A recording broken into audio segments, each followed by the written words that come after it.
അസ്സലാമു അലൈക്കും. എല്ലാവർക്കും സുഖമല്ലേ? പിന്നെ എന്തെല്ലാം നിങ്ങളെ വിശേഷങ്ങളൊക്കെ? മഴൻ്റെ കാര്യങ്ങളൊക്കെ എന്തായി? നമ്മളിവിടെ വീഡിയോയിൽ ഇങ്ങനെ കാണുകയാണ്, വാർത്തയിലൊക്കെ ഇങ്ങനെ, പിന്നെ ചാനലിൽ ഓരോരുത്തർ ഇങ്ങനെ ഇടുന്നുണ്ട് നാട്ടിലെ മഴ, വെള്ളപ്പൊക്കം അങ്ങനെയൊക്കെ. എന്തായാലും അള്ളാഹു വേഗം അത് ശരിയാക്കി തരട്ടെ. വീടൊക്കെ ഒലിച്ചു പോയ ഒരുപാട് ആൾക്കാരുണ്ട്. എല്ലാവർക്കും മനസ്സിന് അവർക്ക് അതോട് പൊരുത്തപ്പെടാനുള്ള ഒരു മനസ്സുണ്ടാവട്ടെ എന്ന് ഞാൻ പ്രാർത്ഥിക്കുന്നു. പിന്നെ ഞാനിന്ന് ഉണ്ടാക്കാൻ പോകുന്നത് ഒരു ഹലുവയാണ്. അപ്പം അതിന് വേണ്ടിയിട്ടുള്ള സാധനങ്ങളാണ് എടുത്തിട്ടുള്ളത്. ഈ കപ്പിന് 2 കപ്പ് ഗോതമ്പ് മാവാണ് എടുക്കുന്നത്, ഗോതമ്പ് പൊടി. പിന്നെ ഇത് മുത്താറി എന്ന് പറയും, ഞങ്ങളുടെ നാട്ടിൽ ഇത് മുത്താറി എന്നാണ് പറയുക. ചിലവരിത് റാഗി എന്നോ എന്തോ പറയുന്നുണ്ട്, എന്തായാലും എനിക്കറിയില്ല. ഇത് മുത്താറി ഉണ്ട്. ഇത്രയും ഇത് ഞാൻ കഴുകി വെച്ചതാണ്. ഇത് മിക്സിയിൽ അടിച്ചെടുക്കണം കേട്ടോ. പിന്നെ കുറച്ച് ബദാം. അപ്പോൾ ഇത് പിന്നെ ശർക്കരയാണ്. ഇത് ശർക്കര ഞാൻ മെൽറ്റ് ചെയ്തിട്ട് എടുക്കും. അപ്പോൾ ഇത് അരമണിക്കൂർ മുമ്പേ ഈ ഗോതമ്പ് പൊടി പിന്നെ നല്ലോണം കലക്കിയിട്ട് വെക്കണം. അപ്പോൾ അതുകൊണ്ടാണ് ഞാൻ ഫസ്റ്റ് തന്നെ കാണിക്കുന്നത്. ഇതിന് 2 കപ്പ് ഗോതമ്പ് പൊടിയാണ് ഞാൻ എടുക്കുന്നത്. അപ്പോൾ ആവശ്യക്കാർക്ക് കൂടുതൽ ആവശ്യമുണ്ടെങ്കിൽ ഹലുവ ഉണ്ടാക്കണമെങ്കിൽ അങ്ങനെ കൂടുതലായിട്ട് എടുക്കുക. ഇതിൽ ഉപ്പ് ഇടുന്നില്ല. ഉപ്പ് നമുക്ക് ശർക്കരയിൽ തന്നെ ഉണ്ടാവുമല്ലോ. പിന്നെ ആവശ്യമുള്ള എന്താണെന്ന് വെച്ചാൽ ഈ നെയ്യാണ് വേണ്ടത്. പക്ഷെ നെയ്യ് ഇപ്പോൾ ഇല്ല ഇവിടെ. നെയ്യിപ്പോൾ ഞാൻ വാങ്ങിക്കും. വെള്ളം ഒഴിച്ചിട്ട് ഇത് നന്നായിട്ട് കലക്കി വെക്കുക. ഒരു അരമണിക്കൂർ കഴിയുമ്പോൾ വെള്ളം വേറെ, പൊടി വേറെ ആയിട്ട് ഇങ്ങനെ നമുക്ക് കിട്ടും. എന്നിട്ട് അത് വീണ്ടും ഒന്ന് കലക്കിയിട്ട് ആണ് എടുക്കേണ്ടത്. 2 കപ്പ് ഇതിലിട്ട് കൊടുക്കുക. എന്നിട്ട് ആവശ്യത്തിന് വെള്ളം ഒഴിച്ചിട്ട് നന്നായിട്ട് കുഴച്ച് വെക്കാം.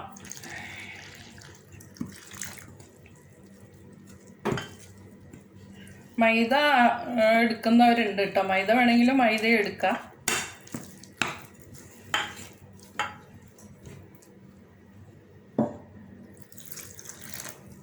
ഇതിപ്പോൾ ഇങ്ങനെ കുഴച്ചിട്ട് നമുക്ക് കുറേ സമയം, ഒരു മണിക്കൂറോ അല്ലെങ്കിൽ എത്ര മണിക്കൂറാണ് വെക്കാൻ പറ്റുക അത്രയും മണിക്കൂർ ഇവിടെ വെക്കുക. അപ്പോൾ പൊടി നന്നായിട്ട് കലങ്ങിയിട്ട് കിട്ടും.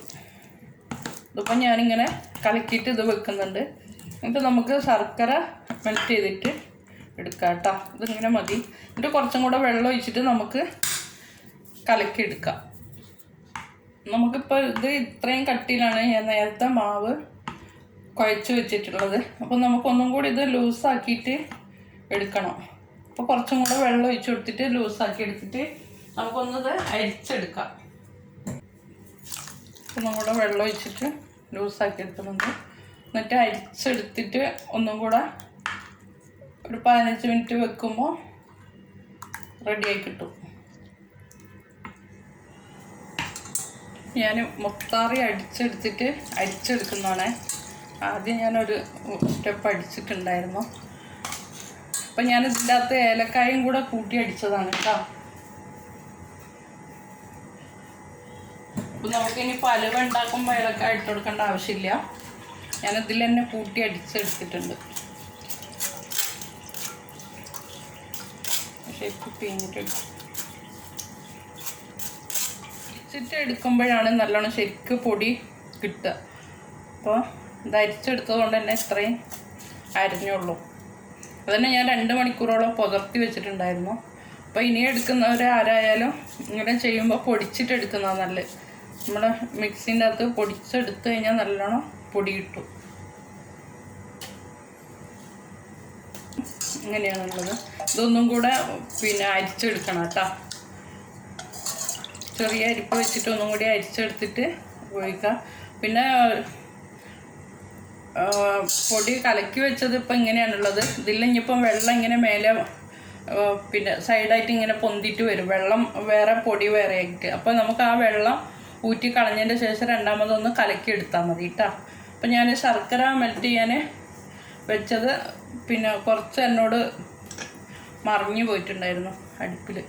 അപ്പം ഞാൻ ഒരു ശർക്കരൻ്റെ ഇതും കൂടെ എടുത്തിട്ട് ഇതിലിട്ട് കൊടുത്തിട്ടുണ്ട്. അത് നമ്മൾ ഇതെല്ലാം റെഡി ആകുമ്പോഴേക്കും അത് അലിഞ്ഞിട്ട് വരും.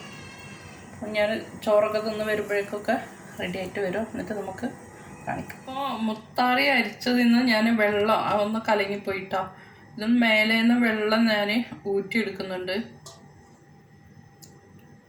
ഒന്ന് കലങ്ങിപ്പോയി, കൈ തട്ടിപ്പോയി, സാറില്ല.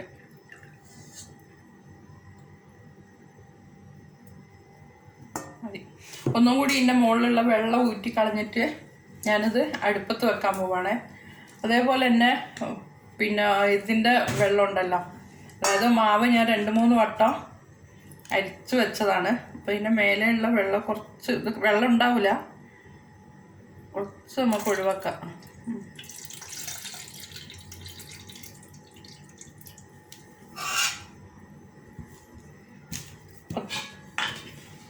അപ്പോൾ അത്രയും എടുത്തിട്ടുണ്ട്. ഇതാണ് ഇതിൻ്റെ വെള്ളമെല്ലാം ഊറ്റി കളഞ്ഞിട്ട് ഇങ്ങനെയാണ് ഉള്ളത്. അതേപോലെ ഇനിയിപ്പോൾ അത് കലങ്ങിയത് കൊണ്ട് ഞാൻ മുത്താറിൻ്റെ കൂടുതൽ അരിച്ചെടുക്കാൻ നിൽക്കുന്നില്ല. മുത്താറിയൊക്കെ ഇപ്പം നല്ലതല്ലേ, അപ്പം അങ്ങനെ വയ്ക്കുന്നുണ്ട്. ഞാനിത് അടുപ്പിൽ വെക്കാൻ പോവാണ്. ഇത് കുറച്ചൊന്ന് വേവ് ആയിട്ട് വരുമ്പോൾ നമുക്ക് ശർക്കര പാനി ഒഴിച്ചു കൊടുക്കാം. ഇതാ റാഗിൻ്റെ ഇതാണ് കേട്ടോ, സാറില്ല, അങ്ങനെ തന്നെ ഒഴിച്ചു കൊടുക്കുന്നുണ്ട്. നമ്മൾ 2-3 വട്ടം അരിച്ചതാണ്. അപ്പം ഞാൻ ചെറിയ തീയിൽ വെച്ചിട്ട് റെഡിയാക്കിയിട്ട് എടുക്കാം, വിരകി എടുക്കാം. എന്നിട്ട് ലാസ്റ്റ് കുറച്ച് നല്ലോണം ഒന്ന് വറ്റി കഴിഞ്ഞാൽ മാത്രം ശർക്കര പാനി ഒഴിച്ചു കൊടുക്കാം. ഇതിൽ ഞാൻ ഉപ്പിട്ടിട്ടില്ല കേട്ടോ, വെറും ഏലക്ക പൊടി മാത്രമാണ്. ഏലക്ക ഞാൻ അതായത് റാഗിൻ്റെ കൂടെ കൂട്ടി അരച്ചെടുത്തതാണ്. നമുക്കൊന്ന് കുറുകി വരുന്ന വരെ വെട്ടി വന്നിട്ടുണ്ട്. ഇനി നമുക്ക് ഇതിൽ ശർക്കര പാനി ഒഴിച്ചു കൊടുക്കാം.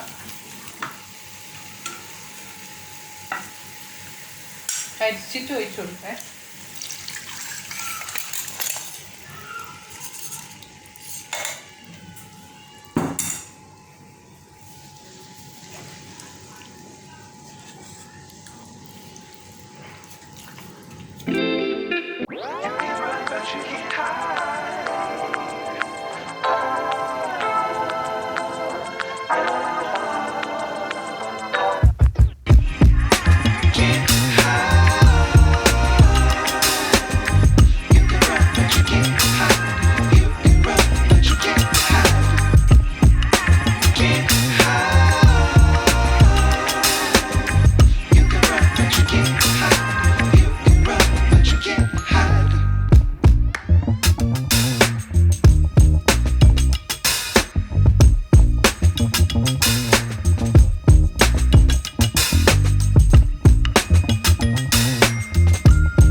റെഡിയാക്കി എടുക്കാനുണ്ട്. അപ്പോൾ അലുവ എന്നൊക്കെ പറയുമ്പോൾ നമ്മൾ വെക്കാതെ ഇളക്കുകയും വേണം, കുറച്ചൊരു റിസ്ക് ഉള്ള പണിയാണ്. അപ്പോൾ ഈ സമയത്ത് നമുക്ക് കുറച്ച് ബദാം ഇട്ട് കൊടുക്കാം. ഇങ്ങനെ കഴിക്കാൻ വേണ്ടിയിട്ട് ചെറുതാക്കിയിട്ട് ഞാൻ നുറുക്കിയിട്ട് വെച്ചതാണ്, അങ്ങോട്ട് ഒന്ന് ഇട്ട് കൊടുക്കാം.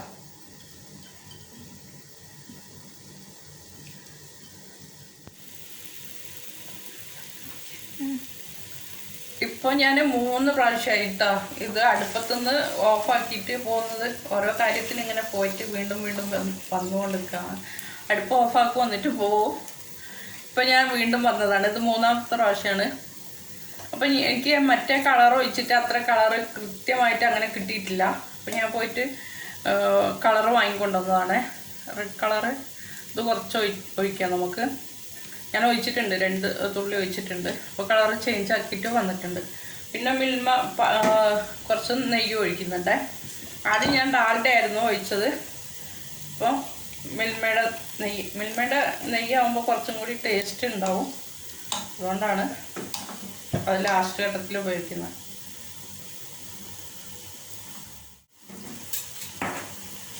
ഞാൻ കളറ് ഒഴിക്കണ്ടെന്ന് വിചാരിച്ചിട്ടാണ് നേരത്തെ അങ്ങനെയെല്ലാം കൂടെ കൂട്ടി ഒപ്പിച്ചത്.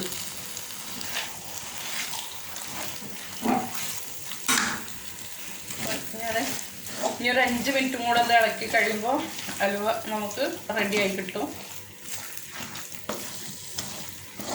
അപ്പോൾ എത്ര മിനിറ്റായി? അപ്പം എല്ലാം കൂടെ ഒരു 30 മിനിറ്റ് കഴിഞ്ഞിട്ടുണ്ട്. ഒരു 5 മിനിറ്റും കൂടെ നമുക്ക് നോക്കാം. റെഡി ആയില്ല.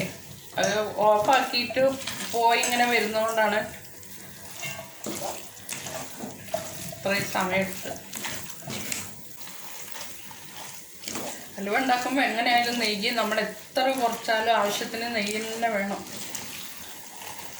പിന്നെ ഞാൻ എന്നും പറയുന്നതാണ്, എൻ്റെ വീഡിയോ ഒന്ന് കാണാൻ ശ്രമിക്കുക, ഒന്ന് എനിക്ക് സപ്പോർട്ട് ചെയ്യുക. നിങ്ങളുടെ സപ്പോർട്ട് ഉണ്ടെങ്കിലേ നമുക്ക് മുമ്പോട്ട് പോകാൻ പറ്റുള്ളൂ. അതെല്ലാവർക്കും അറിയാം, ഏത് യൂട്യൂബർക്കും അറിയാം. പക്ഷേ ഞാൻ വീണ്ടും പറയാണ്, ഇഷ്ടപ്പെട്ടിട്ടുണ്ടെങ്കിൽ ഒന്ന് ഷെയർ ചെയ്ത് കൊടുക്കുക, ഒന്ന് കമൻറ്റ് പറയുക. പിന്നെ വീഡിയോ കാണുമ്പോൾ ഞാൻ എല്ലാവരുടെ വീഡിയോക്കും ലൈക്ക് ഇടലുണ്ട്. അപ്പോൾ ലൈവിൽ വരികയാണെങ്കിൽ ഒന്ന് ലൈക്ക് ഇടുമ്പോൾ എല്ലാവർക്കും ഒരു ഉപകാരമായിരിക്കും. അതുകൊണ്ട് അത് എല്ലാവരും ഒന്ന് ശ്രദ്ധിക്കുക. വീഡിയോ കാണുമ്പോൾ തന്നെ ഒന്ന് ലൈക്ക് ഇടുക. ലൈവിൽ വരുമ്പോഴും നമ്മൾ പറയണമെന്നില്ല, ഞാൻ ആരും ലൈവ് കാണുകയാണെങ്കിൽ ലൈക്ക് ഇടാറുണ്ട്. പിന്നെ എനിക്ക് രാവിലെ അങ്ങനെ പറ്റൂല ലൈവിൽ വരാൻ വേണ്ടിയിട്ട്, കാരണം ഇവിടെ സ്കൂൾ തുറന്നതാണ്. ഇപ്പം മോള് സ്കൂളിൽ പോവും, അതുകൊണ്ട് എനിക്ക് ചാറ്റ് ചെയ്യാൻ കഴിയില്ല. എന്തായാലും നിങ്ങൾ ലൈവ് ഞാൻ കാണും, നിങ്ങൾ നിർത്തുന്നവരെങ്കിലും ഞാൻ കാണും കേട്ടോ. കാപ്പാട് കിച്ചൻ ആൾക്കാർക്കെങ്കിലും നമുക്ക് കൂട്ടുവരാൻ പറ്റുമെങ്കിൽ നമുക്ക് കൂട്ടുവരിക. അപ്പോൾ നമ്മളെ ഹലുവ ഇവിടെ റെഡി ആയിട്ടുണ്ട്. നമുക്കിനി സെറ്റ് ചെയ്യാൻ വേണ്ടിയിട്ട് ഒരു പാത്രത്തിലേക്ക് മാറ്റാം. പിന്നെ ഞാൻ ചായ ഉണ്ടാക്കുന്ന പാത്രത്തിലാണ് ഇത് സെറ്റ് ചെയ്യാൻ പോകുന്നത്. കാരണം ഞാൻ ഇന്നാളൊരു കേക്ക് ഉണ്ടാക്കിയിട്ട് എൻ്റെ കേക്കിൻ്റെ പാത്രം പിന്നെ കമ്പി ഇട്ടിട്ട് വരച്ചിട്ട് എൻ്റെ പാത്രം ചീത്തയായിപ്പോയി. നമ്മൾ പുതർത്തി വെക്കാണ്ട് അത് കമ്പിയിൽ വരക്കാൻ പറ്റില്ലല്ലോ. ഞാനത് ഓർക്കാതെ തന്നെ കമ്പിമേലിട്ട് വരച്ച് പാത്രം കേടുവരുത്തി. നമുക്ക് ചായൻ്റെ പാത്രത്തിൽ ഇത് സെറ്റ് ചെയ്യാൻ വെക്കാം. ഇതിപ്പോൾ സെറ്റ് ചെയ്യാൻ പോണേ.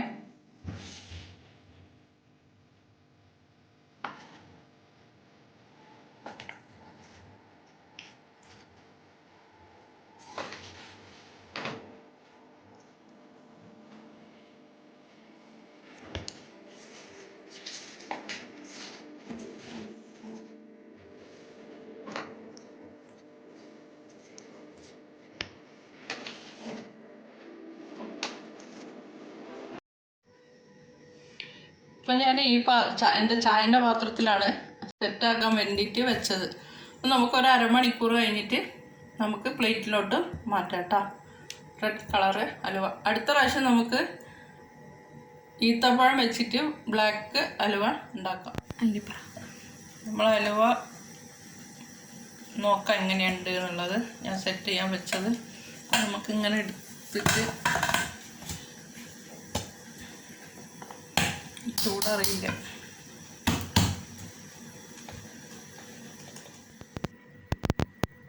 അപ്പം നമ്മളെ ഹലുവ ഇവിടെ റെഡി ആയിട്ടുണ്ട്. എല്ലാവരും ഒന്ന് ഉണ്ടാക്കി നോക്കണം.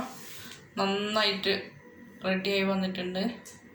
അപ്പം നമ്മൾ മുറിക്കുന്നില്ല, കഴിക്കാനാകുമ്പോൾ മുറിക്കാമെന്ന് വിചാരിച്ച് മുറിക്കുന്നില്ല.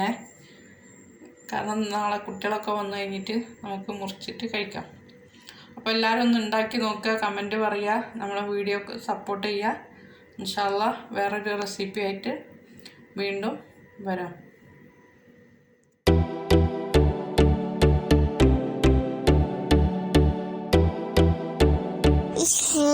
like this video, subscribe. Thank you.